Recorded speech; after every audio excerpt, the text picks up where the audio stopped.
संतोष की रिपोर्ट में आप सबों का स्वागत है।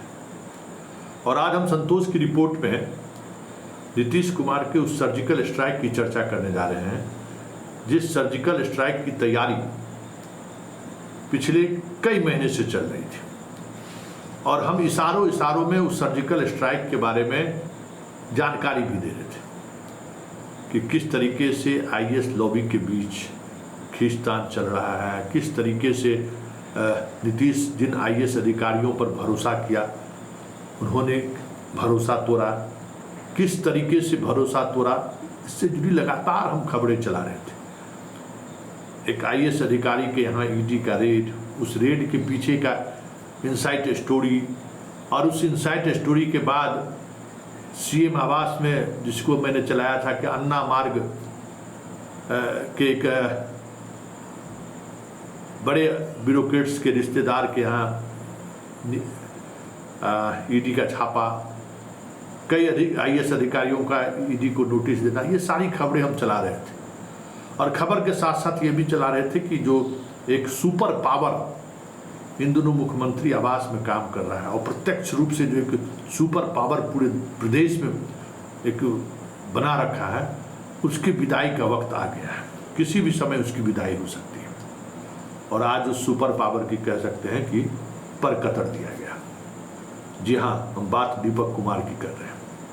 नीतीश कुमार के प्रधान सचिव हैं, मतलब मुख्यमंत्री के प्रधान सलाहकार के ये सचिव हैं और बहुत पावरफुल पद पर हैं, और चीफ सेक्रेटरी पर भी ये भारी पड़ते हैं। किसी चीफ सेक्रेटरी ने इनके बात को टालने की साहस नहीं जुटाई। अमित सुहानी ने कई मुद्दों पर आपत्ति जाहिर की, लेकिन चला नहीं। वो जो चाहे वो हुआ, जैसे चाहे वो हुआ, जब जो चाहा वो हुआ। मतलब नीतीश कुमार इस तरीके से घिर चुके थे दीपक कुमार के प्रभाव मंडल में कि उसको लेकर पूरी ब्यूरोक्रेसी में एक अलग तरीके का आक्रोश पनपना शुरू हो गया था। और उसी का असर है कि आज नीतीश कुमार ने वो सर्जिकल स्ट्राइक किया है जिस स्ट्राइक के बाद दीपक के होने या नहीं होने का कोई मतलब नहीं रह गया है। हमें लगता है कि ऐसे में दीपक को छोड़कर चला जाना चाहिए। हम बात कुमार रवि की कर रहे हैं। कुमार रवि जो पटना के कमिश्नर भी थे, भवन निर्माण विभाग के सेक्रेटरी भी थे, अब उन्हें पटना के कमिश्नर के चार्ज से मुक्त कर दिया गया है और अब वो मुख्यमंत्री के सेक्रेटरी होंगे, सचिव होंगे।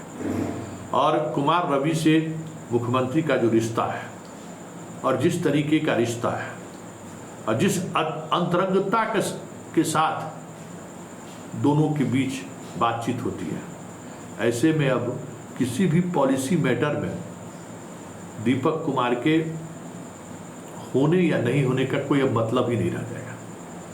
क्योंकि रवि कुमार का मतलब है कि दीपक कुमार की वो सारी अदृश्य शक्तियां आज से खत्म हो गई होगी, जिन शक्तियों के सहारे वो मुख्यमंत्री का घेराबंदी करके रखते थे। उस अदृश्य शक्ति का कहिए कि आज खत्म हो गया, जिस अदृश्य शक्ति के सहारे वो बिहार में पिछले कई वर्षों से समानांतर सरकार चला रहे थे। नीतीश कुमार तक बहुत सारी बातें नहीं पहुंच रही थी, बहुत सारी चीजें उनके जानकारी के बगैर भी कई निर्णय हुए हैं। ऐसे आरोप लगते रहे हैं दीपक कुमार पर। और क्या कमजोरी था या क्या वजह रहा कि दीपक कुमार पर नीतीश कुमार ने आंख मूंद कर भरोसा किया। लेकिन आरजेडी से अलग होना, इंडिया गठबंधन से अलग होना, उस दौर में दीपक कुमार के यहाँ ईडी की नोटिस आना, बहुत सारी इस तरीके की खबरें चलती रहीं, जो खबरें कहीं न कहीं नीतीश को असहज कर रहा था। और साथ ही जो नीतीश के किचन कैबिनेट के जो अपने लोग हैं, वो भी दीपक कुमार के उस आभा मंडल से परेशान थे जो एक पैरेलल गवर्नमेंट की तरह चला रहे थे। यहाँ तक कि ललन सिंह जैसे लोगों का भी वो चलने नहीं दे रहे थे। ट्रांसफर पोस्टिंग में वही होता था जो दीपक चाहते थे। ऐसे में रवि कुमार की वहाँ पोस्टिंग का मतलब साफ है कि दीपक बुझ चुका है।